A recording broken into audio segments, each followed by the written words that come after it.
टुक टिको सामने प्रेम नेम करी अधर डगर धर लो। दृष्टि के सिमटाव से मन का सिमटा हो जाता है, मन के सिमटाव से प्राण स्पंदन निरुद्ध हो जाता है, अब प्राण स्पंदन निरुद्ध हो जाने से चेतना का सिमटा हो जाता है, अंधकार का भेदन हो जाता है, प्रकाश में चले जाते, ऊर्ध्व गति हो जाती है। और जैसे प्रकाश में गए, अब वहाँ जो ज्ञान होगा ना, वो ज्ञान आपको मोक्ष देगा।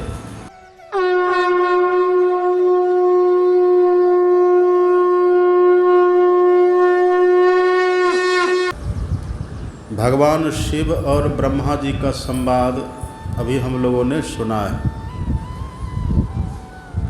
ब्रह्मा जी ने प्रश्न किया है भगवान शिव से, यह जीव मुक्ति कैसे पाएगा?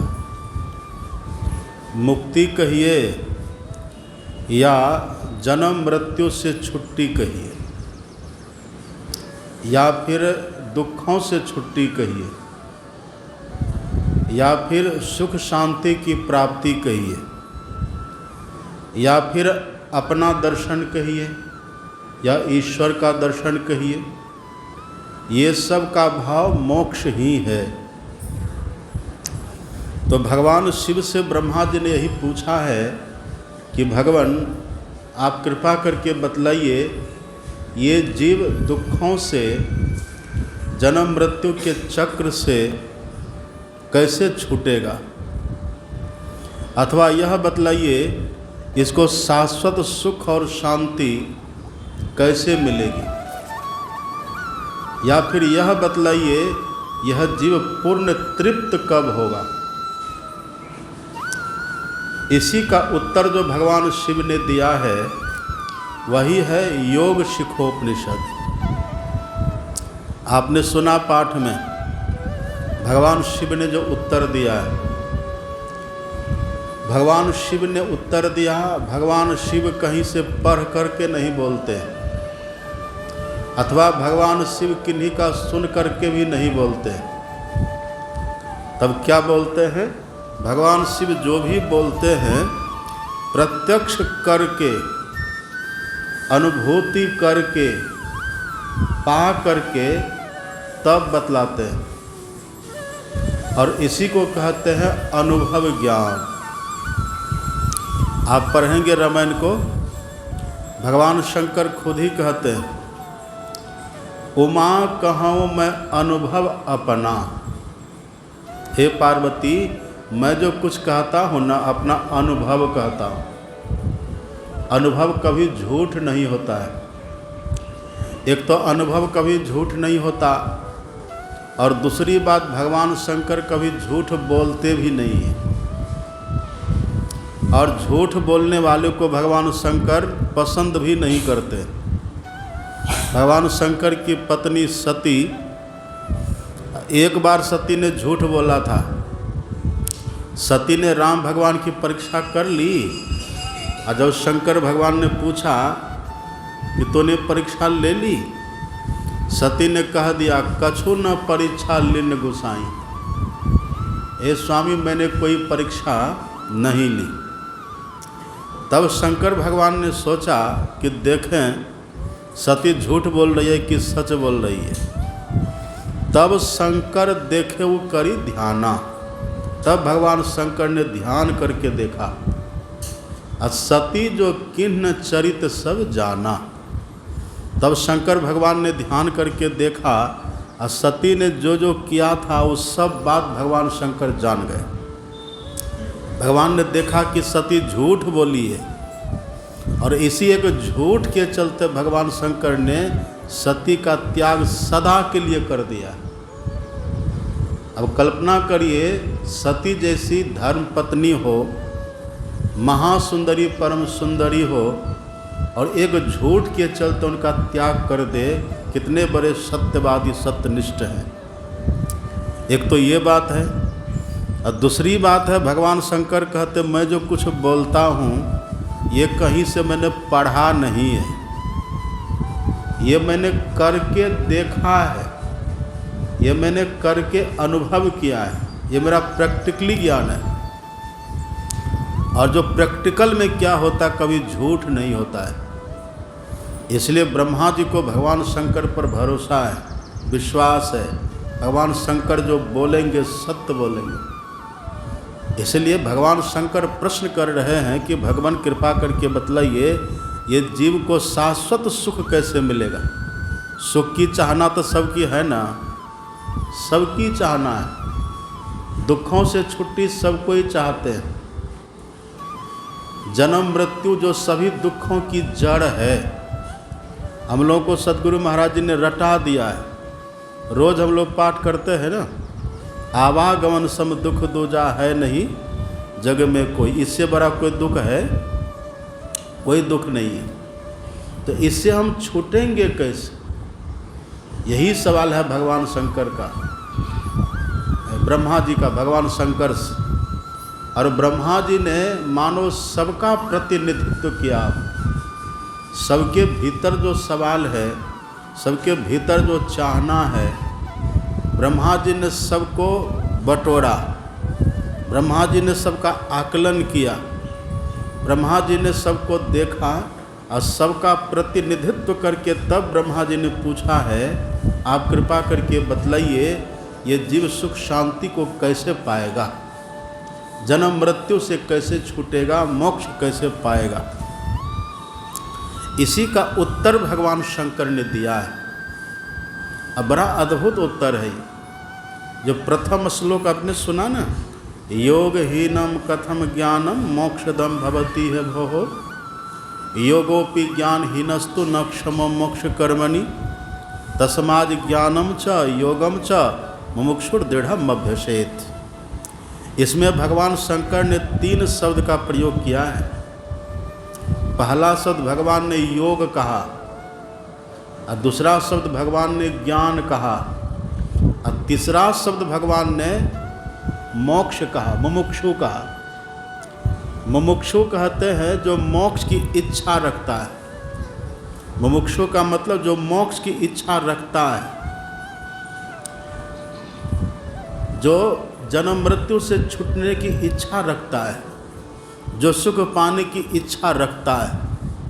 तो मुमुक्षु का भाव होता है मोक्ष की इच्छा वाले। तो भगवान शंकर कहते, हे ब्रह्मा जी, ऐसे व्यक्ति जो मोक्ष की इच्छा रखते हैं,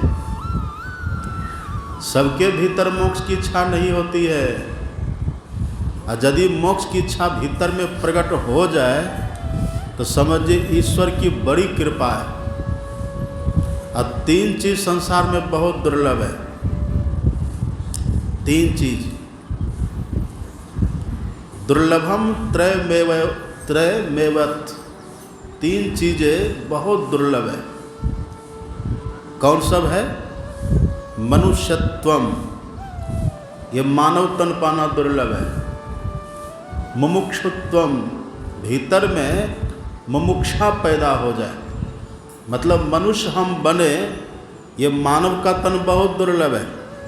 और यदि मानव का तन मिल गया तो मानव के तन में रह कर के मुमुक्षा अर्थात मोक्ष की इच्छा, ये भी बहुत दुर्लभ है। सबके भीतर ये मोक्ष की इच्छा नहीं होती है। और तीसरी बात है महापुरुषों का संग। ये 3 चीज़ें बहुत दुर्लभ है। दुर्लभो मानुषो देहो देही नाम क्षण भंगुरः तत्रापि दुर्लभम मन्यो वैकुंठ प्रिय दर्शनम। 3 चीजें बहुत दुर्लभ है। यही ब्रह्मा जी, भगवान शंकर कहते कि हे ब्रह्मा जी, ऐसा मनुष्य जिनके भीतर मुमुक्षा है, मतलब जो मोक्ष चाहते हैं। अब मोक्ष कौन चाहेगा? जिन पर ईश्वर की बड़ी कृपा है। नहीं तो लोग चाहते क्या हैं? लोग चाहते धन मिल जाए, लोग चाहते पद मिल जाए, लोग चाहते हैं पुत्र मिल जाए, परिवार मिले, नौकरी चाकरी मिले, पद प्रतिष्ठा मिले, मान सम्मान मिले। यही सब चाहना होती, यही सब चाह लेते हैं व्यक्ति। ये सब चाहते हैं, ये सब मिल भी जाता है, अब मिल करके फिर सब छूट भी जाता है, मिल करके फिर सब बिछुड़ भी जाता है, अब मिल करके फिर व्यक्ति दुखी भी हो जाता है। तो वो व्यक्ति बड़े बड़भागी है, वो व्यक्ति ईश्वर कृपा के पात्र हैं, वो व्यक्ति महान हैं जिनके भीतर ये मुमुक्षा पैदा होती है, जिनके भीतर मोक्ष की चाहना पैदा होती है। ऐसा भगवान शंकर क्यों कहते हैं? एक बात आप जानते हैं ना, जो आप दिल से चाहेंगे ना वो आज न कल हो जाएगा। आप भीतर से जो चाहिएगा वो आज न कल हो जाएगा। आप भीतर से चाहिए, दिल से चाहिए, हो जाएगा। जो है जिसकी चाह जगत में, जो भीतर से चाहता है ना संसार में रह करके, जो है जिसकी चाह जगत में उसको वही सुहाता है। अब जो भीतर से चाहेंगे ना आपको वही अच्छा लगेगा और धीरे धीरे धीरे धीरे आपकी चाहना की पूर्ति हो जाएगी। अब जो चाहिएगा वो हो जाएगा। ये मनुष्य के लिए स्वतंत्रता है। आप चोर बनना चाहिएगा ना, यदि भीतर से चोर बनना चाह लीजिएगा, प्रकृति की ऐसी व्यवस्था है, एक नंबर का चोर भी बना देता है। ये ईश्वरीय व्यवस्था, आप जो चाह लेंगे भीतर से। अब चाह लीजिए कि हमें ये बनना है, आप एक लक्ष्य तय कर लीजिए, आप देखेंगे धीरे धीरे धीरे धीरे आप उधर बढ़ने लग जाइएगा। प्रकृति ऐसा संजोग उत्पन्न करेगी, ये प्रकृति से व्यवस्था कर देगी, ऐसा संजोग लगा दीजिए प्रकृति, अब धीरे धीरे वैसा बनने लग जाएंगे। इसीलिए इस संसार में हम हैं, बहुत सोच समझ करके रहना चाहिए। एक उदाहरण है भागवत में, आप पढ़ेंगे ना, बलि जब यज्ञ कर रहा था, दैत्यों का राजा बलि जब यज्ञ कर रहा था ना, तब बलि के यज्ञ को विध्वंस करने के लिए भगवान वामन गए थे। विष्णु भगवान ही वामन बने थे, सब कोई जानते हैं। ये सतयुग की घटना है। जो भगवान सतयुग में वामन बने थे वही भगवान द्वापर में कृष्ण बने। अब कृष्ण भगवान जैसे जन्म लिए 6 दिन हुआ था भगवान श्री कृष्ण को। अब छठी मनाते हैं ना बच्चों की, माताएं छठी मनाते हैं ना, थाली बजा करके बच्चों की छठी मनाते हैं। यशोदा मैया श्री कृष्ण भगवान की छठी मना रही थी। 6 दिन भगवान को हुआ था। उसी दिन पूतना कंसे न प्रहिता घोरा पूतना बाल घातिनी, ये पूतना जो बड़ी भयंकरा, कंस की भेजी हुई पूतना जाती है श्री कृष्ण भगवान का वध करने के लिए, भगवान को मारने के लिए। गोकुल में भगवान थे नंद बाबा के घर, यशोदा मैया, तो वहाँ ये पूतना जाती है कृष्ण का वध करने के लिए। अब भगवान तो अवतार है, भले बच्चे हैं 6 दिन के हैं लेकिन समर्थ हैं, क्योंकि वो प्रकट हुए, भगवान प्रकट हुए थे तो समर्थ हैं। और जानबूझ करके भगवान वैसा रूप बनाए हैं, प्रकट हुए। भले 6 दिन के थे लेकिन भीतर से समर्थ है। पूतना जैसे गई है ना वध करने के लिए, तो श्री कृष्ण भगवान ने सोचा ये तो 6ठा दिन है मेरा, अभी ये 6ठा दिन है, मेरी छठी मनाई जा रही है, ये कौन है जो मेरा वध करने के लिए आ गई? महापुरुष ऐसा कहते हैं, श्री कृष्ण भगवान ने वहाँ ध्यान लगा करके देखा आखिर ये है कौन। तब भगवान ने देखा, जब मैं वामन बना था और बलि के यज्ञ को विध्वंस करने के लिए गया था, तो बहुत छोटा 52 अंगुल का रूप बना करके भगवान वहाँ गए थे। बहुत छोटे थे पर देखने में बड़े दिव्य थे, बड़े आकर्षक थे, मनमोहक थे भगवान।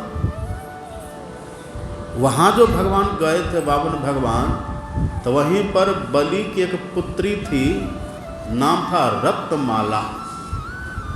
और रत्नमाला ने देखा है भगवान को, उनको ये पता नहीं था कि ये भगवान है। उसने देखा कि बालक है पर बड़ा दिव्य है, आकर्षक है, मनमोहक है। जैसे रत्नमाला ने देखा है भगवान को, अब उनके भीतर से एक चाहना जगती है, एक चाह पैदा होती है कि इच्छा भीतर से जगती है, यदि ये बालक मेरा बेटा होता इसको मैं दूध पिलाती।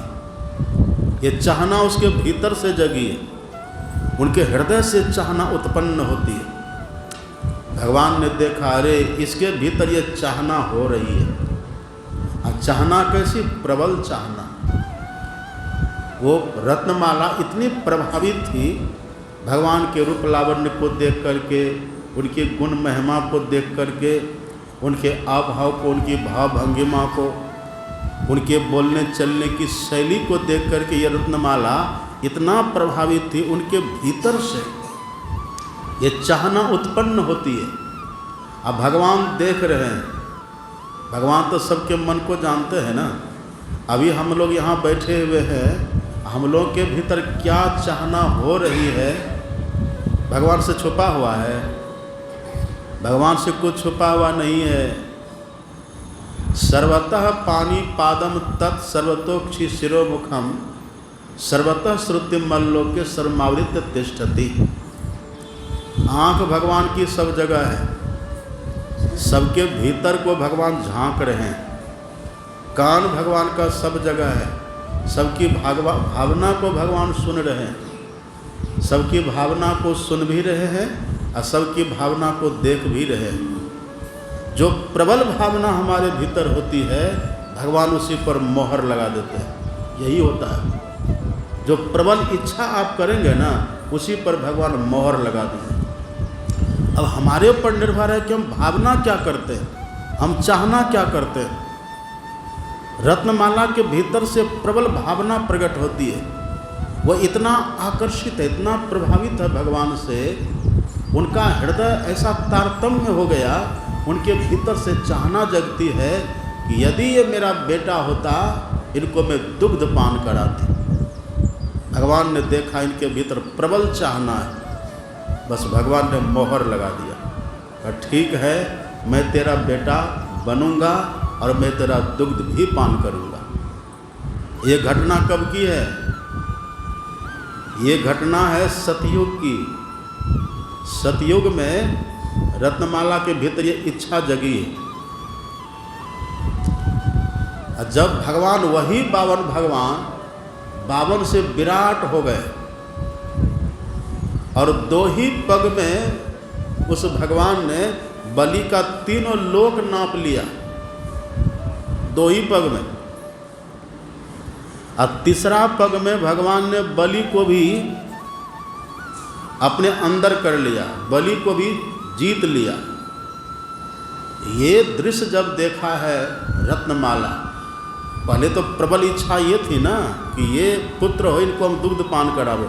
लेकिन जैसे देखा 52 से विराट, फिर 2 पग में 3 लोक और फिर 1 पग में बलि को भी छीना, ये सब जब दृश्य देखा है रत्नमाला में, अब रत्नमाला के मन होता कह रहे इतना बड़ा छली, इतना बड़ा कपटी, इसने मेरे पिताजी का सब कुछ ले लिया। अब उतना भीतर से इतना ये रत्नमाला इतना भीतर से उद्वेलित हो जाती है, इसके भीतर भाव पैदा होता है ऐसे छली को जहर पिला करके मार देना चाहिए। ये भाव जगा, बस भगवान ने उस पर भी मोहर लगा दिया। भगवान ने कहा ठीक है देवी, तुम्हारी ये इच्छा कभी पूर्ति होगी।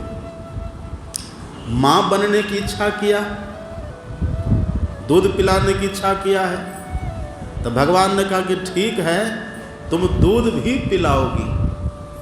ये तो सद्भाव है ना, शुभ विचार है, ये अच्छी भावना, अच्छी चाहना है। तो भगवान ने कहा ये भी होगा। और जब मारने की बात कर रही है रत्नमाला, ऐसे को मार देना चाहिए, ऐसे का वध कर देना चाहिए, ऐसे को जहर पिला देना चाहिए, ये तो कुभाव हो गया ना, ये तो असद भाव हो गया। भगवान ने उस पर भी मोहर लगा दिया, कहा ठीक है ये भी चाहना तुम्हारी पूर्ण हो जाएगी। देखिए चाहना हो गई है भीतर में, ये चाहना हुई है कब?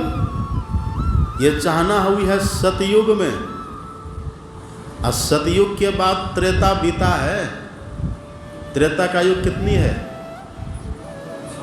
त्रेता की आयु कितनी है? 12,96,000 वर्ष।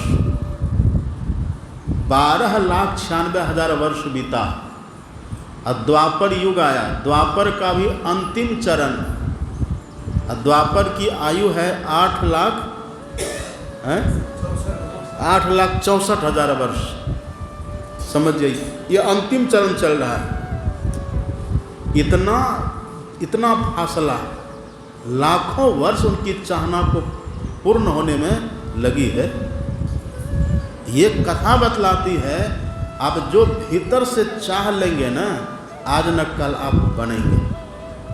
इसी को कहते हैं जिसकी जो है चाह जगत में उसको वही सुहाता है। जो आप चाह लेंगे, सत्य भाव हृदय में जिसका निश्चय उसको पाता है। निश्चित रूप से आप पा लीजिएगा। आप और भी कहानी पढ़िए रामायण में, और रामायण में पढ़ेंगे ना, जब पार्वती माता हिमालय के घर जन्म लिया, जो पहले सती थी वही ना पार्वती हुई है। वो पार्वती जब छोटी थी, बच्ची थी, तो तप करने के लिए गई है, वन जंगल में तप करने के लिए गई है। उनकी परीक्षा करने के लिए वहाँ सप्तऋषि आए हैं। तो सप्तऋषि ने कहा पार्वती से कि देवी, ये तुम किसके लिए इतना तप कर रही हो? तो पार्वती ने कहा हम शंकर भगवान को पति बनाने के लिए तप कर रहे हैं। तो सप्तऋषियों ने पार्वती को वर गलाया और सप्तऋषियों ने कहा रे तुमको विवाह ही करना है तो शंकर से क्या करना? शंकर को तो न खाने का ठिकाना, न पहनने का ठिकाना, रहने का पता उसका कुछ है ही नहीं है। वो जहाँ तहाँ शमशान में रहते हैं, पहाड़ पर्वत में रहते हैं, भांग धतूरा खाते हैं, चिता का भस्म रमाए रहते हैं। ऐसे से क्या विवाह करना? अगर तुमको विवाह ही करना है न देवी, चलो हम तुमको विष्णु भगवान से विवाह करवा देते हैं। विष्णु भगवान सभी सद्गुणों के खान है, उससे तुमको हम विवाह करवा देते हैं। पार्वती ने क्या उत्तर दिया था? आप पढ़ेंगे रामायण को। माता पार्वती ने कहा महादेव अवगुण भवन, विष्णु सकल गुण खान, जाकर मन रम जाहि सन, ताहि तेहि सन काम। हे सप्तऋषियों, भले शंकर जी अवगुणों के खान हैं और विष्णु भगवान गुण के निधान हैं, लेकिन जिनका मन जिनसे रमता है उनको वही अच्छा लगता है। मेरे भीतर में शंकर के सिवा कोई नहीं है, मेरे भीतर में भगवान शिव के सिवा कोई नहीं है, मुझे तो भगवान शिव ही चाहिए। देखिए चाहना क्या है। और कथा बतलाती है, कहते कहते माता पार्वती ने कह दिया जन्म कोटि लग रगड़ हमारी, जन्म कोटि लग रगड़ हमारी। कोटि का अर्थ क्या होता है? करोड़। पार्वती कहती है कि करोड़ों जन्म लगे हमें, लेकिन हम पाएंगे तो शिव को ही पाएंगे। इसको कहते हैं लक्ष्य, इसको कहते हैं प्रबल भावना, इसको कहते हैं प्रबल चाहना। और ऐसा संजोग लगा पार्वती को शंकर भगवान मिल गए। बहुत बड़ी बड़ी कथाएं हैं इसकी। ऐसे ही भगवान शंकर कहते जिनके भीतर मुमुक्षा पैदा हो जाए, ये लक्ष्य जिनका तय हो जाए कि हमें जन्म मृत्यु के चक्कर से छूटना है। जन्म मृत्यु से छूटना चाहते हैं कि नहीं? मृत्यु कोई चाहता है? मरना कोई चाहते हैं? मृत्यु एक ऐसी चीज है जो चाहते कोई नहीं है पर मिलती है सबको। मृत्यु को मरना कोई नहीं चाहते। एक बूढ़ी थी, एक बूढ़ी माता जी, उनका 5 बेटा, 5 बेटा, घर में 5 पुतहु। पर कलयुग है ना, पांचों से पूछा कब जगते हो? कहा सवेरे। तो बताओ समय बताओ। कहा सवेरे जग जाते हैं। तो समय बताओ ना। 8 बजे। 8 बजे उसके लिए सवेरे। 8 बजे जगते हैं लोग, अच्छे लोग। यहाँ अपने यहाँ तो नियम है जागे ना पिछले पहर, करे न गुरु मत जाप, मुँह फारे सबत रहे ताको लागे पाप। ये तो नियम है ना अपने यहाँ का। अब बूढ़ी का 5-5 बेटा, 5-5 पुतहु, 8 बजे के पहले कोई जगह ही नहीं। अब बेचारी अकेले घर में, उसको चौका चौली सब कुछ अकेले करना पड़े। 2-4 गाय घर में, गाय की भी सेवा करना पड़े। एक दिन बुढ़िया गई गाय की सेवा करने के लिए, भोरे भोर ठंडी का समय। उसने गोबर को उठा करके टोकरी में रखा। अब मन में उसको भाव जगता है, कह रहे हम कितना अभागन हैं, 5-5 बेटा घर में और 5-5 पुतहु, अभी तक सब सो रहा है, हमको अकेले गोबर उठाना पड़ रहा। इसे तो अच्छा कि भगवान हमको मौत दे दे, बेकार जीना, बेकार रहना। और संजोग कहिए या ईश्वर की कृपा, ईश्वर की प्रेरणा कहिए, जैसे कहा कि मौत आ जाए वैसे वहाँ जमदूत प्रकट हो गया। अब जैसे वहाँ जमदूत प्रकट हुआ तो जमदूत के लिए आप पढ़े हैं ना ग्रंथों में, आप पढ़िएगा, काला काला शरीर, अब माथे पर 2 सिंह, भयंकर विकराल, उनका जो रोआ होता है ना कटहल के कांटा की तरह भयंकर। अब जैसे बुढ़िया ने देखा काला काला शरीर है, हाथ में फसड़ी है, एकदम आँख जैसे दहक रही है, बड़ा भयंकर विकराल। अब बूढ़ी पूछती है कौन है आप? तो कहता वही जिसको तूने अभी बुलाया था। अब कहो हम क्या करें, तुमको ले चलें? जो कहोगी हम वही करेंगे, बोलो क्या करें। अब वो बूढ़ी कभी टोकरी को देखे और कभी जमदूत को देखे। अब सोचती है कि दोनों में सस्ता क्या है। कभी टोकरी को देखे, कभी जमदूत को देखे, तो जमदूत कहता जल्दी बोलो माताजी क्या करना है। अब जैसे 2-4 बार कहा कि जल्दी करो, तुमको चलना ही, क्या करना है, हम तुमको लेने के लिए आए हैं, अब जल्दी बोलो क्या करना है। तो बूढ़ी कहती टोकरी उठा दीजिए। जो चाह रही थी ना वास्तव में कि मर जाए, कहते हैं ऊपर से भले भले कह दीजिए अच्छा मरना है, लेकिन मरना कोई नहीं चाहता, मृत्यु कोई नहीं चाहता है। भले बड़े से बड़े दुख आप भोग लीजिएगा, लेकिन मृत्यु कोई नहीं चाहता है, पर मृत्यु आती है। यही मृत्यु से छूटने की इच्छा जिनके भीतर घर कर जाती है। हम जानते हैं मौत को, मौत से हमारी कई बार पल्ला पड़ा है, मौत से, मृत्यु से आमने सामने कई बार हम हुए हैं। बड़ा डर है, बड़ी पीड़ा है। करो रे मनवा दिल की तदबीर, जब जमराजा आन पड़ेंगे नेक धरत ने धीर। अब मुंगरी मारी के प्राण निकासत व्याकुल हो शरीर, करो रे मनवा दिल की तदबीर। ये जब से, जमदूत से, मृत्यु से हमारा पल्ला कई बार पड़ा है। तब तो अभी देखते हैं ना, आप घर में बैठे रहते अथवा रास्ते चलते रहते हैं, एक छुछुंदर छुछवा जाता, आप डर जाते हैं। अब छुछुंदर का कोई अस्तित्व, कोई हस्ती है उसकी? हम मनुष्य हैं। जो मनुष्य सिंह को बस कर लेता है, जो मनुष्य हाथी को बस कर सकता है, वो मनुष्य आज एक छुछुंदर के छुछवाने से डर रहा है। ये डर आया है कहाँ से? इसी मृत्यु ने ये डर हमें दिया है। लेकिन अफसोस की बात यह है कि मृत्यु को हम भूले रहते हैं, हम मृत्यु को विस्मृत कर लिए रहते हैं। अपने सदगुरु महाराज की जीवनी आप पढ़िएगा, एक पुस्तक यहाँ पर आपको मिलेगी, महर्षि में ही चरित्र चिंतन, उसको खरीदिएगा, पढ़िएगा। उसमें 2 अध्याय है और दोनों अध्याय में गुरु महाराज जी को वैराग कैसे हुआ है उसको पढ़िएगा। एक अध्याय में गुरु महाराज जी से किसी ने पूछा है, गुरु महाराज जी से पूछा, देखिए बुढ़िया कैसे बैठी है, बूढ़ी माता गिर जाएगी। पूछा है किसी ने गुरु महाराज जी से कि आप फकीर क्यों बन गए, आप सन्यासी क्यों बन गए? तब गुरु महाराज जी ने कहा था कि पुस्तक में मैंने पढ़ा, प्यारे मुखर्जी कोई कवि रहे होंगे, उनकी पुस्तक एक अंग्रेजी की, उसमें मैंने पढ़ा ऑल मैन मस्ट डाई, सभी मनुष्य मरणशील है। इसी बात ने मुझे सचेत कर दिया। जैसे अंकुश की मार से हाथी सचेत हो जाता है ना, इसी तरह से इस बात से मैं सचेत हो गया। कबीर साहब से भी पूछा था इब्राहिम, बादशाह इब्राहिम ने, फकीर क्यों बना? कबीर साहब ने कहा था मौत को जानकर। जानते नहीं कहानी सब, मौत को जान करके मैं फकीर बन गया। भगवान बुद्ध को वैराग कैसे हुआ था? भगवान बुद्ध ने 4 को देखा था। पहले एक रोगी को देखा था, और एक दरिद्र को देखा था, एक वृद्ध को देखा था, और अंतिम में एक शव को, लाश को, मुर्दा को देखा था, मृत को देखा था।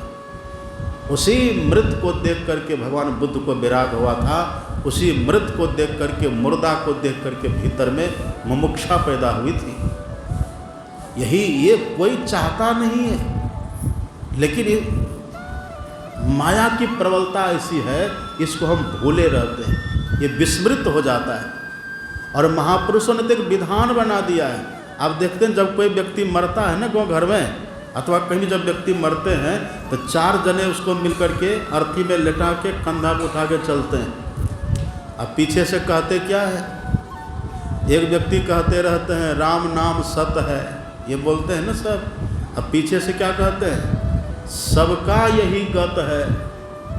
यही गत का मतलब क्या? जो गत आज इसका हुआ है ना, मुर्दा जो बन गया, मर गया है, आज इसकी जो गति है ना, ये गति एक दिन सबकी होने वाली है। राम नाम सत्य है, सबका यही गत है, ये बोलते हैं। लेकिन बोलने वाले को विश्वास होता है? बोलने वाले को लगता है कि ये मरा, हम थोड़े मरेंगे, हम थोड़े मरे, ये मर गया। बोल भी रहा है, मुंह से बोल भी रहा, नारा लग रहा है, सब चिल्ला चिल्ला करके बोल रहे, माइक में लोग बोलते हैं सबका यही गत है, फिर भी सुन करके भी नहीं सुनता है। इसी को भागवत में कहते हैं पश्यन्नपि न पश्यति। वो देख करके भी व्यक्ति नहीं देखता है, सुन करके भी व्यक्ति नहीं सुनता है।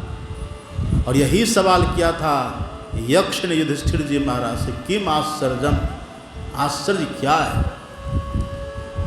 तब युधिष्ठिर जी महाराज ने कहा था अहन्नहनि भूतानि गच्छन्ति है यमालयम शेषा स्थिरत्व मिच्छन्ति किम आश्चर्यम अतः पड़ा। अरे यहाँ व्यक्ति रात दिन मर मर करके जा रहा है, यम का घर भर रहा है, अब फिर भी जो जिंदा है, फिर भी जो बचा हुआ है, वो अपने को अमर समझता है। इससे बड़ा आश्चर्य क्या होगा? हम जानते हैं, सुनते हैं, हम जानते हैं, सुनते हैं, समझते हैं, पर भीतर बात धसती नहीं है। ये बात जिनको धस गई, बस वो महान बन गए। यह मुमुक्षा, इसी को बोलते हैं मुमुक्षा। जिनको मोक्ष पाने की इच्छा, जिनको मृत्यु से बचने की इच्छा भीतर से हो गई है, शंकर भगवान कहते हैं ऐसे व्यक्ति बड़भागी होते हैं, मुमुक्षा। और ये किसको होता है? जिन पर ईश्वर की बड़ी कृपा होती है। ये भाव सबके भीतर नहीं जगता, जानते हैं लेकिन भीतर बात धसती नहीं है। एक संत अपने यहाँ हुए, संत नारायण स्वामी, उन्होंने कहा 2 बातन को याद रख, जौ चाहत कल्याण। और नारायण एक मौत को दूजो श्री भगवान। हमारे गुरु महाराज जी के जीवन में 2 घटना घटी है। एक तो ये पढ़े ऑल मैन मस्ट डाई, और दूसरा पढ़े थे देह धरे कर यही फल भाई, अब भजिए राम सब काम बिहाई। इसी से मुमुक्षा पैदा हो गई। और ऐसी मुमुक्षा पैदा हो गई हुई गुरु महाराज जी के भीतर। परीक्षा दे रहे थे, अंग्रेजी का विषय था, पर हिंदी की ये दोहा, ये चौपाई उद्धृत करके सदा के लिए सब छोड़ करके निकल गए। इसको कहते मुमुक्षा। और ऐसा छोड़ करके निकले, ऐसा छोड़े हमारे सदगुरु महाराज जी कि दुनिया का सब कुछ उनको मिल गया, कुछ पाना बाकी रहा। ईश्वर ही जब मिल गए तो कुछ पाना बाकी रहा। पहले सबको छोड़े, अब बाकी में बाद में सब कुछ मिल गया। यही मोक्षा जिनके भीतर पैदा हो, उसके लिए भगवान शंकर कहते हैं कि हे ब्रह्मा जी, उसको क्या करना चाहिए? सुन रहे हैं ना आप लोग? सुन रहे हैं कि नहीं सब? ये बूढ़ी माता को पीछे बैठाइए, इनको अशुभ कर देती है, आगे बैठ के जो है ना अशुभ करती है। अब बूढ़ियों को तो नींद कम आती है, नींद आनी नहीं चाहिए। आगे बैठ के सोइएगा ना, ये अशुभ होता है, मत सोइए, या पीछे चले जाइए, पीछे जाकर सोइए। क्या कह रहे थे आप? सुनती न, बहिर है क्या? बहिर है?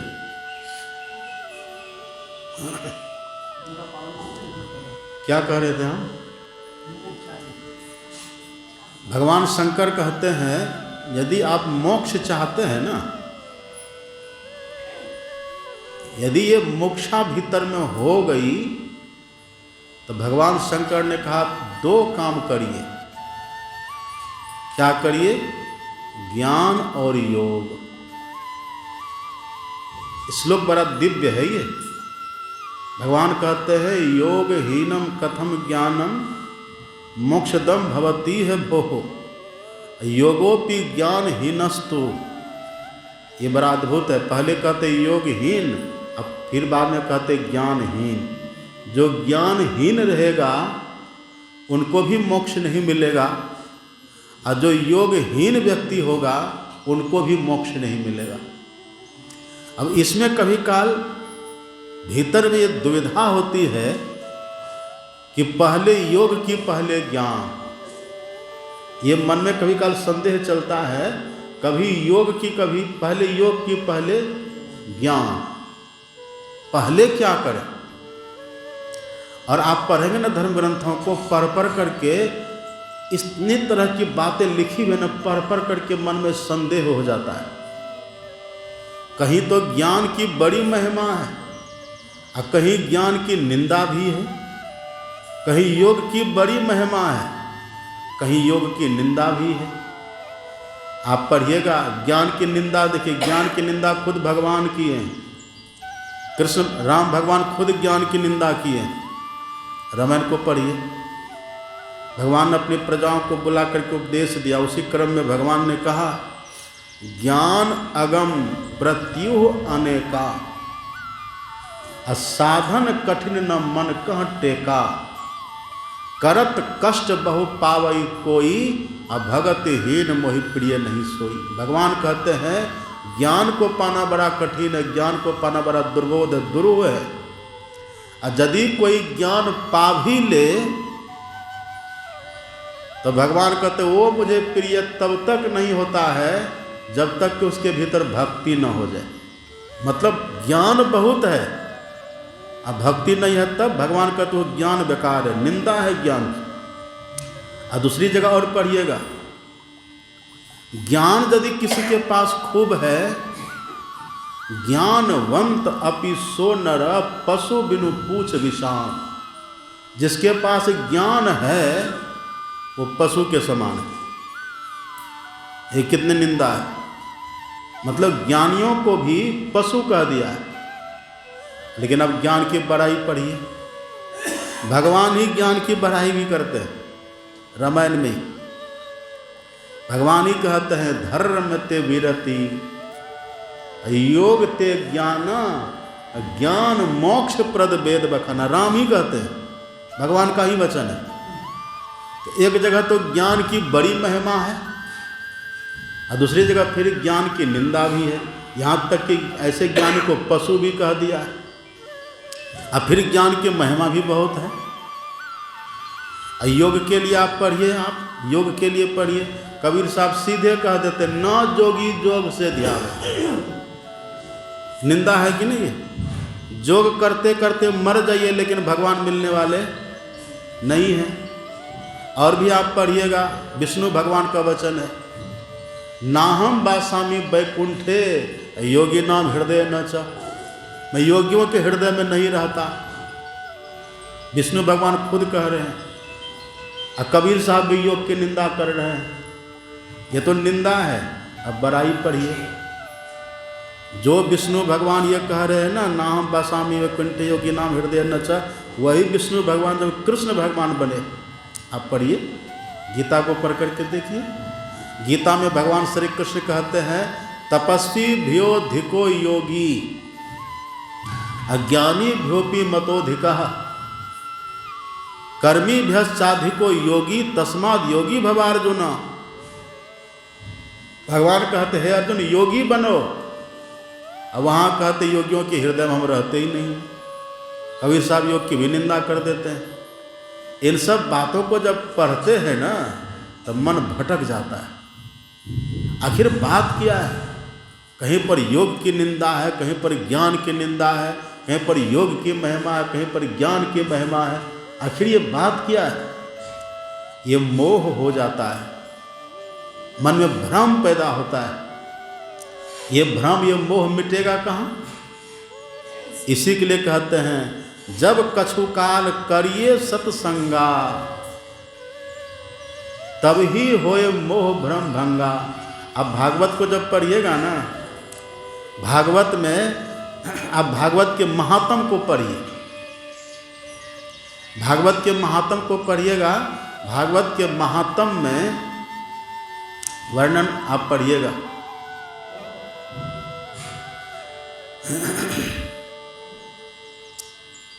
वहाँ पढ़ेंगे ना तो नारद जी ने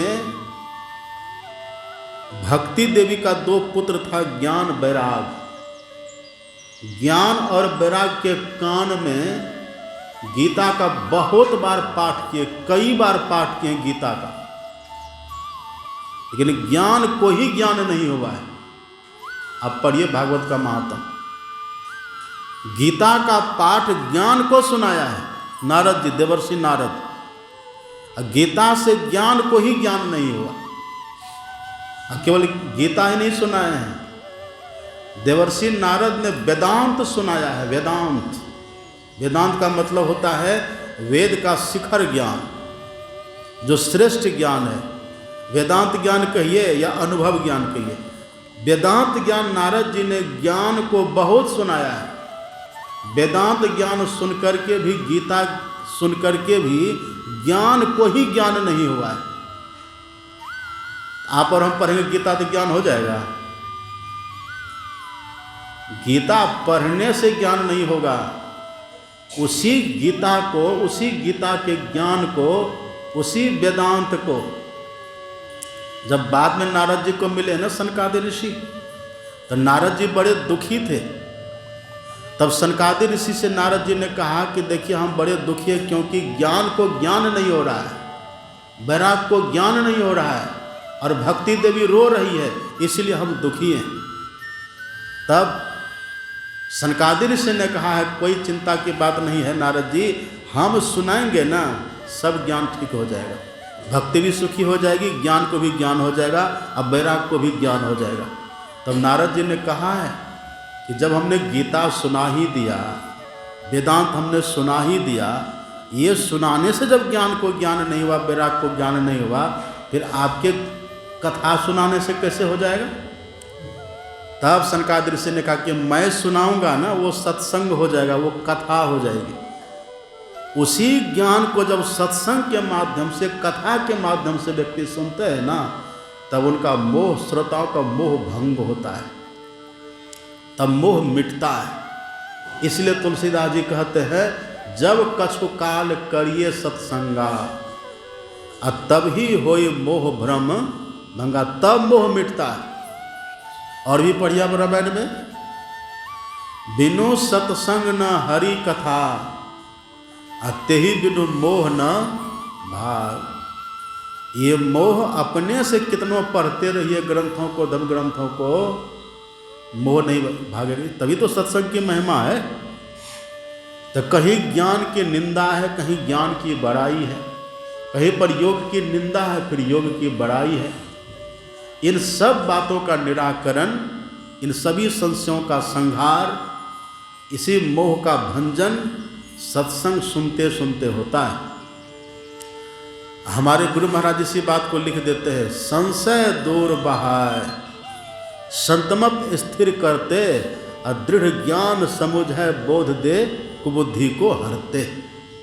अब देखिए इसको थोड़ा सा सुन लेते हम लोग। पहले ज्ञान की पहले योग, इसका निराकरण महापुरुषों ने किया कि पहले ज्ञान चाहिए। ज्ञान का मतलब विवेक। पहले सत्संग सुनिए, विवेक आएगा। और सत्संग सुनते सुनते हमारे गुरु महाराज जी कहते हैं, करी सत्संग गुरु खोज करिए, और चुनिए गुरु सच्चा, और बिन सतगुरु के ज्ञान पंथ सब कच्चा ही कच्चा। जब हम सत्संग करते हैं ना, तो सत्संग करते करते गुरु की पहचान होती है, और तब गुरु कृपा करके हमको योग की युक्ति बतलाते हैं। जब गुरु के पास हम जाते हैं तो गुरु से योग का ज्ञान मिलता है, योग की युक्ति मिलती है।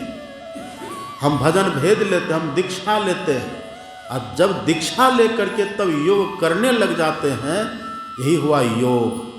अब योग जो हम करेंगे ना, उस योग से जो ज्ञान प्रकट होता है, उस ज्ञान से मिलता है मोक्ष। इसलिए राम भगवान का जो वचन है ना, धर्म ते विरति योग ते ज्ञाना, ज्ञान मोक्ष प्रद वेद बखाना। हमको पहले गुरु का ज्ञान चाहिए, गुरु की युक्ति चाहिए, और गुरु की युक्ति लेकर के जो योग करते हैं, उस योग की निंदा नहीं है। उस योग को जो करते हैं, उस योग के करने वाले के भीतर ज्ञान प्रकट होता है, और वो जो ज्ञान होता है ना, उसी ज्ञान से तब साधक को मोक्ष मिलता है। तो पहले ज्ञान कहिए या युक्ति कहिए, है ना, पहले ज्ञान या युक्ति। तो यहीं पर भगवान शिव कहते हैं ब्रह्मा जी से, योगोपि ज्ञान हीनस्तु। यदि कोई व्यक्ति योग करे, कोई व्यक्ति ध्यान करे, लेकिन ध्यान की विधि ठीक से नहीं जाना है, योग की विधि ठीक से नहीं जाना हुआ है, योग की युक्ति ठीक से नहीं जानता है, तब उनको मोक्ष नहीं मिलेगा। तो योगोपि ज्ञान हीनस्तु, योग कोई करे पर उसका युक्तियाँ नहीं है। आजकल लोग योग कहते हैं किसको? आजकल लोग कहते हैं योग करने का मतलब बैठ के कपाल भाती करिए, अनुलोम विलोम करिए, यही न कर लो करिए, भ्रामरी करिए, ये प्राणायाम योग, इसको लोग योग कहते हैं। ये तो है, इसको कहते हैं शरीर की शुद्धि करने के लिए योग आसन प्राणायाम ये सब करना। इससे शरीर शुद्ध होता है, स्वास्थ्य लाभ होता है इससे हमें, पर इससे मोक्ष नहीं मिलेगा। मोक्ष जिस योग से मिलता है, उसके लिए हमारे सदगुरु महाराज जी कहते हैं, पहले खूब सत्संग करिए, और सत्संग करके ऐसे गुरु की खोज करिए जो मोक्षप्रद ज्ञानप्रद योग हमें बताए। ऐसे गुरु की खोज करिए। तो ऐसे गुरु आपको कौन सा योग बताएंगे? कौन से योग करने से हमें मोक्षप्रद ज्ञान प्राप्त होगा? इसे योग की परिभाषा आप पढ़ेंगे, महापुरुषों ने बहुत दिया है। योग कहते किसको है? और योग को अगर सहज भाषा में समझिए, सहज भाव में समझिए ना, तो योग का मतलब ध्यान योग से है। किससे है? ध्यान योग से है। इसीलिए कबीर साहब ने जो कहा है ना, न जोगी जोग से ध्यावे, न तपसी देह जरवावे, और सहज में ध्यान से पावे, असुरति का खेल जही आवे। कबीर साहब कहते ध्यान से मिलेगा अथवा ध्यान योग से मिलेगा, पर एक शर्त लगा देते, क्या? सुरति का खेल जही आवे। ये सुरत का खेल जो सीखते हैं ना, उसी को बोलते हैं ज्ञान, उसी को बोलते हैं युक्ति। अपने भीतर में सुरत को कैसे लगाना है, अपने भीतर में ख्याल को कैसे लगाना है, अपने भीतर में वृत्ति को कैसे लगाना है, ध्यान कैसे करना है, इस युक्ति को यदि कोई जान ले, तो कबीर साहब कहते हैं उनको सहज में ही मिल जाएगा, उनको बड़ी सहजता से मिलेगा। सहज में ध्यान से पावे, और सुरति का खेल जही आवे। अब ये बात तो तय हो गई कि जो ध्यान योग की युक्ति जानेगा, जो योग की युक्ति जानेगा, यही सवाल बड़े बड़े जिज्ञासुओं ने, बड़े बड़े मुमुक्षुओं ने कई भगवान से भी किया है, संतों से भी किया है। आप पढ़िए, गीता को पढ़िए, भागवत को पढ़िए। गीता में अर्जुन ने प्रश्न किया है, और भागवत में उद्धव जी ने पूछा है कि भगवान आप कृपा करके बतलाइए ये ध्यान योग व्यक्ति करे कैसे। जो ध्यान योग करने से मोक्षप्रद ज्ञान मिलता है, ये ध्यान योग व्यक्ति करे कैसे, आप ये कृपा करके बतलाइए। तब भगवान ने जो उत्तर दिया है, अर्जुन को पहले भगवान उत्तर देते हैं। अर्जुन से भगवान कहते हैं कि हे अर्जुन, इसके लिए जो योग करके मोक्षप्रद ज्ञान मिलेगा ना, वो योग करने के लिए भगवान कृष्ण कहते हैं सबसे पहले एक जगह पर बैठो। सबसे पहले बैठने की बात करते हैं। समं काय शिरो ग्रीवम धार्यन न चलम स्थिरः संप्रेक्ष नासिकाग्रम स्वयं दिशश्चान अवलोकयन। हे अर्जुन, एक जगह पर धर गर मस्तक को सीधा करके बैठो। बैठो, पहले धर गर मस्तक को सीधा करके बैठो, ये अर्जुन से कहते हैं। और उद्धव से भगवान ने क्या कहा है? उद्धव से पढ़िए भागवत में 11 स्कंद, वहाँ पर भगवान कृष्ण कहते हैं सम आसन आसीनः सम कायो यथा सुखम हस्ता उत्संग आधाय स्वर्णसागर कृत्य क्षण। हे उद्धव, एक आसन से समतल स्थान पर धरगर मस्तक को सीधा करके बैठो। बैठने की बात करते हैं। अब जहाँ भी पढ़ेंगे ना, ऐसा ज्ञान जो हमको मोक्ष देने वाला है, सभी महापुरुष कहते इसके लिए पहले बैठिए। मतलब क्या? भागदौड़ करना छोड़िए। राधा स्वामी साहब कहते हैं है कुछ रहनी गहनी की बाता, बैठा रहे चला पुनि जाता।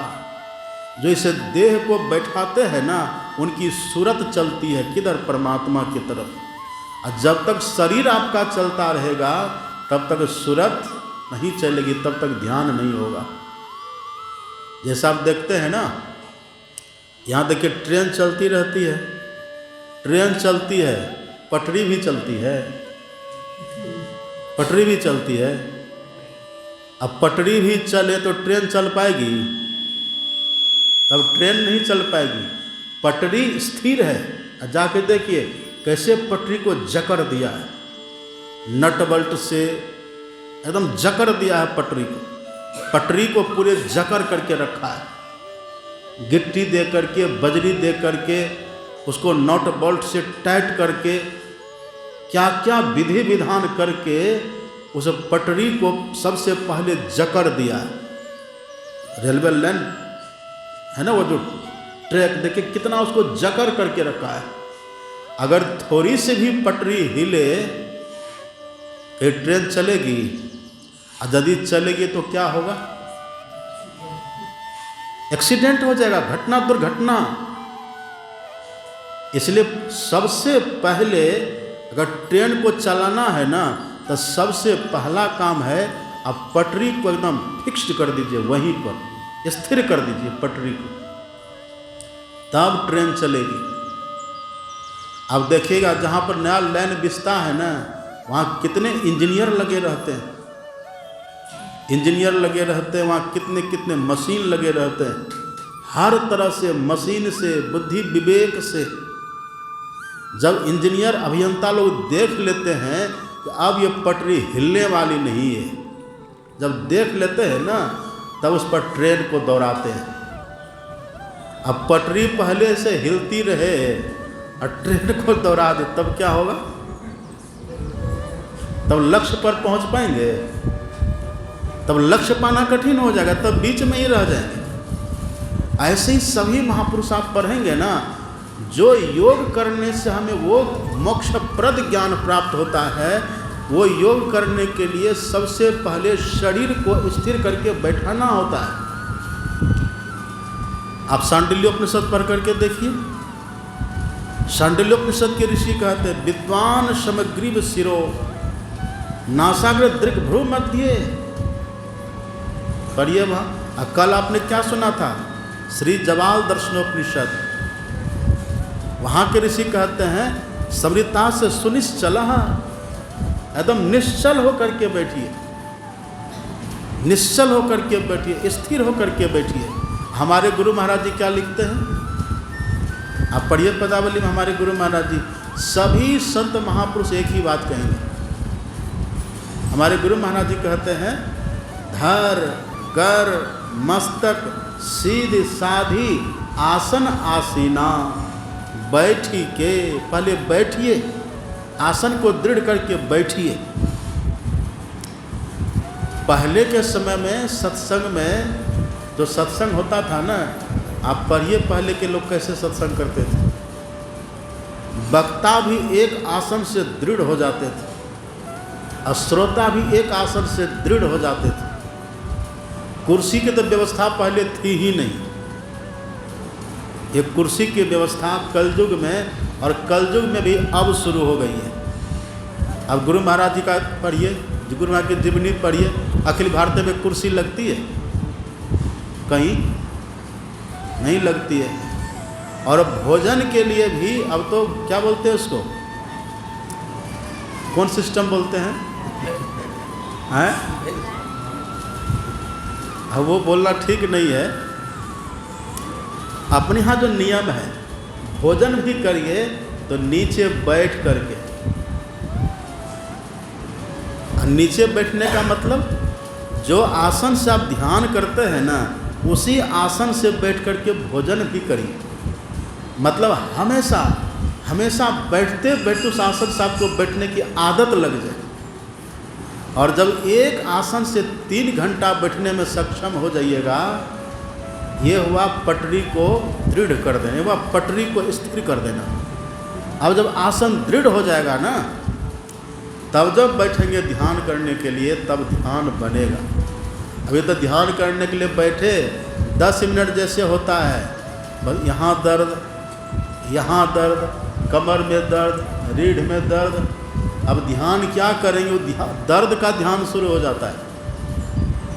ध्यान अब जब नहीं होगा, अब दर्द का ध्यान होता है। कभी पैर को ऐसे करेंगे, कभी पैर ऐसे करेंगे, कभी कमर ऐसे करेंगे। ऐसे में नहीं होगा। अभी तो हम लोग बैठते हैं ध्यान करने तो मसहरी लगा करके बैठते हैं। हमारे गुरु महाराज जी कैसे ध्यान किए हैं, आप जाकर देखिए गुप्पा घाट की गुफा। अब तो गुफा को सजा संवार करके उसको बिल्कुल मॉडिफाई कर दिया है। पर जिस समय गुरु महाराज जी वहाँ गए थे बैठने के लिए, उस समय का इतिहास पुस्तक में पढ़िएगा, महर्षि में चरित्र चिंतन पुस्तक में पढ़िएगा। मच्छरों का खाम था वहाँ, मच्छर, बिच्छू, सर्प। और उस बीच में जा कर के गुरु महाराज जी बैठ जाते थे। हम तो मसहरी लगा करके नहीं बैठ पाते, पलंग पर नहीं बैठ पाते। हमारे गुरु महाराज जी 18 महीना तक ये तो गुफा में बैठे, और धराड़ा में कुआं खोद करके धरती के नीचे, अब उसी कुआं को वहाँ उपासना कूप कहते, धराड़ा में जाके देखिए, अब वहाँ मंदिर बन गया है।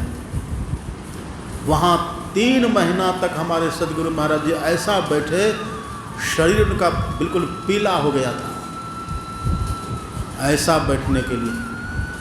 ऐसा कब बैठिएगा, इसका मतलब ये नहीं कि पहले बैठने का अभ्यास करो तब ध्यान करेंगे। नहीं नहीं, जिस दिन से दीक्षा हम लोग लेते हैं ना, उसी दिन से बैठने का अभ्यास शुरू कर देना चाहिए। पहले 10 मिनट बैठे, फिर 11 मिनट बैठेंगे, फिर 12 मिनट बैठेंगे, फिर 13 मिनट बैठेंगे। बस 1-1 मिनट करके डेली बढ़ाइए, और बड़ी आसानी से बढ़ेगा। तब जो बैठेंगे ना, तब बनेगा ध्यान। पहले पटरी स्थिर तो हो जाए। बैठिए, कैसे बैठिए? हमारे गुरु महाराज जी ने वही आसन बताया है जो कृष्ण भगवान ने बताया, जो शंकर भगवान ने बताया। यहाँ पे मनगढ़ंत बातें नहीं है। भगवान कृष्ण ने क्या कहा उद्धव जी से, हस्ता उत्सव आधाय। हे उद्धव, हाथ पैर को ऊपर नीचे करके बैठो। अब किस पैर को नीचे, किस पैर को ऊपर?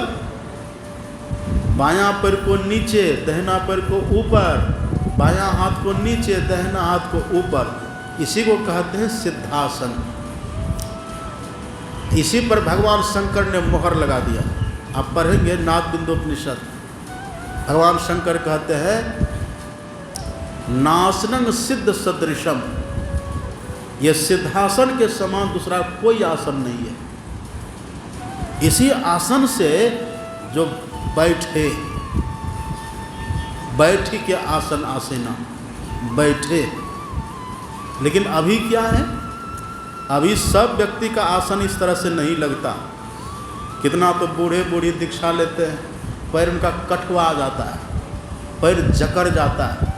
लेकिन जो बचपन से ध्यान करते हैं ना, उनके पैर में लचीलापन होता है, वो धीरे धीरे बैठते बैठते पैर को एडजस्ट कर लेते हैं। बैठना चाहिए इसी आसन से। पर हमारे सद्गुरु महाराज जी कहते हैं यदि आप इस आसन से नहीं बैठ सकते हैं ना, एक और आसन बता दिए हैं, उसको कहते हैं उकड़ू आसन। जानते हैं ना आप उकड़ू आसन?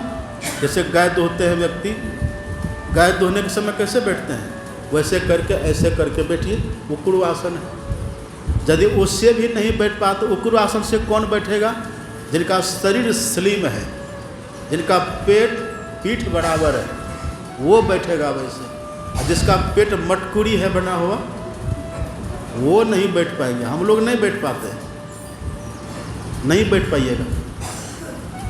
तो इसके लिए हमारे गुरु महाराज जी कहते हैं तब आप जिस आसन से बैठ सकते हैं ना, एक आसन कोई चुन लीजिए, उसी आसन से बहुत देर तक रहिए बैठा हुआ। आसन को जल्दी बदलिए मत, बहुत देर तक उसी आसन से बैठिए। और ये याद रहे, पैर कैसे भी रखिए, पर धर गर मस्तक के तीनों एक सीध में रखिए। यदि आप कुर्सी पर भी बैठते हैं ना, तो झुक के मत बैठिए, धर गर मस्तक को सीधा करके बैठिए। पैर को फैला करके ही बैठे हैं ना, कोई बात नहीं, उसी तरह से पर बहुत देर तक रहिए वैसे। फिर तुरंत पैर को समेटिए मत, और धर गर मस्तक को सीधा करके रहिए। आपको जो आसन अच्छा लगे, अगर ये पसंद नहीं है, ये श्रेष्ठ आसन है। यदि ये पसंद नहीं है, आप जिस आसन से देर तक बैठ सकते हैं उस आसन से बैठिए। पर शर्त है, धरगर मस्तक सीधा रहना चाहिए, सीधा करके बैठिए। और तब जो बैठ करके आप जो जप ध्यान करेंगे ना, अब आसानी से जप भी होगा, आसानी से ध्यान भी होगा। यही तो योग है। जप करना क्या है? मानस योग है। ध्यान करना क्या? मानस योग है। बिंदु का ध्यान क्या है? अग्नि की ज्योतियों का योग है। सुरत शब्द योग क्या है? नाद योग है। जो पहले ठीक से बैठे, और जहाँ तहाँ भी नहीं बैठिए, शुचौ देशे प्रतिष्ठाप्य स्थिर मासन मातमन, पवित्र स्थान में आसन बिछा करके बैठिए, एक अपनी आसनी रखिए। हमारे गुरु महाराज जी कहते थे कंबल की आसनी है तो वो बिछा करके बैठिए, कपड़ा है तो वो बिछा करके बैठिए, गमछी है वो बिछा करके बैठिए। नहीं है तो बिना आसन के बैठ जाइए। वो भी नहीं है चटाई पर बैठिए, वो भी नहीं है धरती पर बैठिए, पत्थर पर बैठिए। मुख्य बात है बैठना। और यदि आपके पास साधन उपलब्ध है ना, तो एक आसनी रखिए और पवित्र जगह पर, पवित्र स्थान पर बिछा करके तब उसको बैठिए। धरगर मस्तक को सीधा करके रखिए और बैठी के चक्षुमुख मुनि इष्ट मानस जप ध्याना। अब प्रेम नेम सो करत करत बल शुद्ध हो। प्रेम नेम से करिए क्या? मानस जप और मानस ध्यान। जप भी करिए, प्रेम से करिए, ध्यान भी करिए, प्रेम से करिए। हमारे गुरु महाराज जी कहते हैं ना, प्रेम नेम सो करत करत, प्रेम से करिए। दूसरा क्या? नेम। नेम किसको कहते हैं? नेम कहते हैं नियम। प्रेम से और नेम से करिए। नियम क्या है? नियम है कि मंत्र को मन ही मन जपिए, नियम है। यदि मंत्र को जोर से बोल करके जपिएगा ना, तो मन कहीं और मंत्र कहीं। माला कर में असुरत नहर में, कहो यह सुमरन कैसा। माला तो कर में फिरे, और जिभ्या फिरे मुख माही, और मनवा तो दहो दिशि फिरे, यह तो सुमरन नहीं। इसलिए माला को छोड़िए। माला फिरत जुग गया, मिटा न मन का फेर, कर का मन का छाड़ी दे मन का फेर। माला को छोड़िए, बोलिए भी मत, जी भी मत हिलाइए, श्वास से भी मत जपिए, तब मन ही मन जपिए। ये नियम है। अति पावन गुरु मंत्र मन ही मन जाप जपो। कितना आसान है। और आप जानते हैं ना, मन का काम आसान होता है। जी हिलाइएगा तो जी आपकी थक जाएगी, मुंह हिला हिला करके जपिएगा तो मुंह आपका थकेगा, श्वास से जपिएगा तो श्वास तेजी से चलेगा, आयु घट जाएगी आपकी। तो न तो श्वास से जपिए, न तो जिह्वा को हिलाइए, न तो ओठ को पटपटाइए, बस सबको छोड़िए। ओठ न डोले, जिह्व न बोले, और सुरति धरनि दृढ़ाई गए। सूरत से, ख्याल से जपिए, यही है नियम। अब प्रेम से जपिए। नाम सप्रेम, यदि प्रेम से जपेंगे तो होगा क्या? नाम सप्रेम जपत अनयासा, अब भगत हो ही मुद मंगल वासा। मंत्र को प्रेम से जब जपेंगे ना, आप देखिएगा आनंद और कल्याण का घर आप हो जाइएगा। जप में वो ताकत है। अब मंत्र से कितना प्रेम होना चाहिए? जितना प्रेम मछली को पानी से होता है, उतना प्रेम हमको मंत्र से होना चाहिए। मछली बिना पानी के रहती है? अब मछली को लीजिए, पानी से निकाल के रख दीजिए तट पर, तो रहेगी मछली? वो तड़पती रहेगी, तिलमिलाती रहेगी। तो जैसे मछली बिना पानी के नहीं रहती है, इतना प्रेम यदि किसी को हो, मंत्र के बिना कभी रहे नहीं। इसलिए अपने यहाँ नियम है, खाते पीते उठते जागते बोलते चालते हमेशा मंत्र को जप करते रहिए। और जिस समय बैठिए, एक कबीर साहब कितना अच्छा कहते हैं, नाम जपत स्थिर भया, ज्ञान कथत भया लीन, और सुरत शब्द एके भया, जल ही होएगा मीन। जैसे मछली पानी, जैसे मछली पानी से दूर नहीं रह सकती, ऐसे हमें भी मंत्र को कभी भूलना नहीं चाहिए। हमेशा मंत्र को याद रखिए। और कितना छोटा मंत्र है। हम लोग के पास लोग आते हैं, 20-20 साल हो जाता है, 25-25 साल हो जाता है, और कहते बाबा मंत्र भूल गए। क्यों भूल गए? क्योंकि आपको प्रेम नहीं था, आप किए ठीक से नहीं। तो प्रेम होना चाहिए। कबीर साहब कहते हैं जल ही होएगा मीन। और तुलसीदास जी क्या कहते हैं, आप पढ़िएगा। तुलसीदास जी कहते हैं, सकल कामना हीन जे राम भगति रसलीन, नाम सप्रेम पीयूष हृदय तिनहु किए मन मीन। तुलसीदास भी कहते, जिनके लिए मंत्र अमृत के समान हो, और जिनका मन मछली तरह बन जाए। जैसे मछली पानी में डूब करके रहती है, ऐसे जिसका मन मंत्र में डूब करके रहे, ये ऐसा जप करें। संत गुरु नानक कहते हैं, गुण गोविंद गायो नहीं, जन्म अकारथ किन, कह नानक हरि भज मना, यही विधि जल को मीन। संतों का बस एक ही बोल है, हम मंत्र से इतना प्रेम करें जितना प्रेम मछली करती है पानी से। इतना प्रेम करके जब जपेंगे, आर्त पुकार भीतर से आएगी। गुरु गुरु त्राही गुरु कहू हो, असार संसार से गुरु बल तरु। ऐसा प्रेम से जब पुकार करेंगे ना, अब देखिएगा, जैसे हाथी ने पुकारा तो भगवान आ गए, द्रौपदी ने पुकारा भगवान आ गए, एक कबूतर ने पुकारा, सूरदास की वाणी पढ़िएगा, कबूतर ने पुकारा, अब की राख लेहु भगवान, हम अनाथ बैठे द्रुम डरिया, पारदी साध्यो बान, और तिनके भय निकसंचह तो है, ऊपर उरत सचान, और सुमरत ही अहि डस्यो पारदी। कबूतर ने जैसे एक बार सुमरन किया है ना, भगवान की कृपा हो गई है। हाथी ने एक बार जैसे भगवान को पुकारा है, भगवान की कृपा हो गई है। द्रौपदी ने एक बार पुकारा, भगवान की कृपा हो गई। पुकारने में भेद होता है। ऐसी पुकार हमारी हो, पुकार में चेतना, पुकार में सजीवता आ जाए। ये कैसे होता है? बराबर जप करते करते करते करते जप में चेतना आ जाती है। इसी को कहते हैं मानस जप। अति पावन गुरु मंत्र मन ही मन जाप जपो। और जो जिस नाम का आप जप करेंगे वो इष्ट सामने प्रकट हो जाते हैं। इधर हूबहू देखिएगा, जैसा अभी हमको सब लोग देख रहे हैं ना, प्रत्यक्ष में जैसे दिख रहे हैं ऐसे प्रत्यक्ष में वहाँ देखिएगा हूबहू बिल्कुल प्रत्यक्ष। निहारो यारो गुरु मूर्ति की ओर, गुरु मूर्ति सुरति बिच निरखो तब उर होत इजोर। सतगुरु रूप हिया में धारत, हृदय में धारण करते हैं। कैसे? यही जप करके और मानस ध्यान करके। और जब भीतर में गुरु महाराज जी प्रकट हो जाएंगे ना, अब आपकी दृष्टि में बहुत ताकत आ जाएगी। फिर जैसे सामने दृष्टि को लगाइएगा एकदम वहीं टिक जाएगा। और जैसे दृष्टि टिकी, कितनी देर? थोड़ी देर। टुक टिको सामने प्रेम नेम करी अधर डगर धर लो। जैसे दृष्टि वहाँ टिकेगी ना, दृष्टि के सिमटाव से मन का सिमटा हो जाता है, मन के सिमटाव से प्राण स्पंदन निरुद्ध हो जाता है।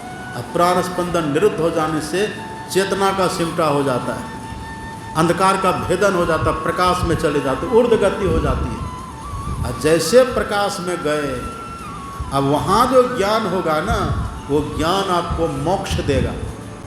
किससे मोक्ष देगा? वो जो भीतर का ज्ञान है ना, वो आपको पहले विषय से मोक्ष दे देगा। अब विषय आपको विष की तरह दिखेगा। ये तो विषय हम लोग को अमृत की तरह लगता है। अच्छा सा रूप देखे अमृत की तरह लगता है, कोई शब्द सुने अमृत जैसा लगता है। गंध सेंट के पीछे हम पड़े रहते हैं, अच्छा रस के पीछे हम पड़े रहते हैं। लेकिन जो अपने भीतर वो प्रकाश मिल जाएगा ना, इन विषयों को विष की तरह देखेंगे, अब विषयों से मुक्ति मिल जाएगी। अब विषयों के पीछे आप नहीं दौड़ेंगे। ये उसी प्रकाश में जो नाद की साधना कर लेते हैं, नाद की साधना करने वाले व्यक्ति को इतना ज्ञान होता है, उसको आत्मज्ञान हो जाता, आत्मदृष्टि खुल जाती है। और जैसे आत्मा का ज्ञान हुआ, आत्मा का ज्ञान होते ही तत्क्षण परमात्मा का ज्ञान हो जाता है। उसी ज्ञान से जीव परम मोक्ष को प्राप्त कर लेता है। यही ज्ञान है। यही भगवान शिव कहते हैं कि हे ब्रह्मा जी, योगहीनम कथम ज्ञानम मोक्षदम भवति है भो, योगोपि ज्ञानहीनस्तु न क्षम मोक्ष कर्मणि, तस्मात् ज्ञानम च योगम च मुमुक्षु दृढ़म अभ्यसेत। ये काम होगा कब? पिंड पातन या मुक्ति, मरने के पहले यह काम करना होता है। जो आजकल करके टालते हैं उनसे नहीं होगा। आज कहे मैं काल भजूंगा, काल कहे फिर काल, आज काल के करत ही अवसर जासी चाल। तो कल करे सो अब कर, आज करे सो अब पल में परलय होएगा, बहुरी करेगा कब। हमारे सदगुरु महाराज कहते हैं, समय गया फिरता नहीं, झट ही करो निज काम, जो बीता सो बीतिया, अब हो गुरु नाम। हम लोगों को बड़ा ये स्वर्णिम अवसर प्राप्त है और गुरु महाराज की असीम अनुकंपा है। इसी दिव्य ज्ञान को धारण करके रखिए। अब भले थोड़ा करिए पर ज्ञान दिव्य रखिए अपने पास। और जितनी देर भी करेंगे ना, कुछ ले करके उठिएगा। एक बूढ़ी को हम पूछे कि माता जी ध्यान करते हैं? हाँ बाबा करते हैं। क्या दिखाई देता है? का ध्यान में बिल्डिंग दिखाई देता है। बिल्डिंग करने के लिए बैठे थे, बिल्डिंग का ध्यान करने के लिए बैठे थे। जो बात मन में फंसी रहती है ना, ध्यान में वही आती है। जो इस विवेक को धारण करके रखेंगे और ध्यान करेंगे तो सफलता तय है। समय भले जो लगे पर मुमुक्षु बन करके हमें ये काम करना चाहिए, हमारा कल्याण है। अब अंतिम समय का सत्संग अब शाम में सुनेंगे।